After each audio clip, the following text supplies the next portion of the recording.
Jokowi wanti-wanti Gubernur Lampung ambil alih perbaikan jalan yang rusak jika tak sanggup. Melihat secara langsung masih banyak jalan rusak yang ditemui di Provinsi Lampung, Presiden Jokowi mengambil langkah tegas dalam menyikapinya.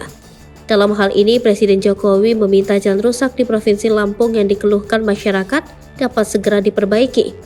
Upaya yang dilakukan orang nomor satu di Indonesia ini, yakni akan mengambil alih perbaikannya dari pemerintah setempat. Jokowi menegaskan kepada pemerintah setempat bahwa pemerintah pusat melalui Kementerian Pekerjaan Umum dan Perumahan Rakyat akan mengambil alih pekerjaan perbaikan jalan. Langkah ini diambil jika Pemprov maupun Pemkab Lampung tidak mampu melakukan perbaikan jalan yang rusak itu.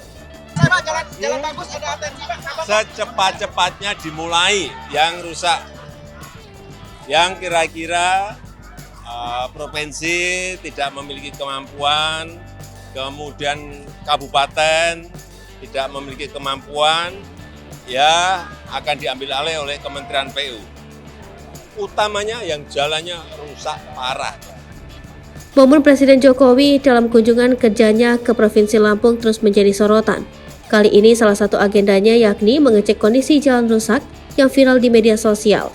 Meskipun sudah ada beberapa titik yang diperbaiki, namun tetap ada sejumlah titik yang masih rusak. Dalam video yang dikirimkan Biro Kepresidenan, terlihat mobil yang dinaiki Presiden Jokowi melintasi Jalan Terusan Ria Cudul Lampung yang kondisinya berlubang dan banyak genangan. Rombongan Kepresidenan terlihat cukup kesulitan melintasi jalur tersebut. Kondisi ini kemungkinan pihak pemerintah Lampung kecolongan, dikarenakan pemerintah setempat sudah kebut melakukan perbaikan jalan yang akan dilintasi Presiden Jokowi. Namun faktanya rombongan Presiden Jokowi mengambil jalan lintas provinsi alternatif lainnya.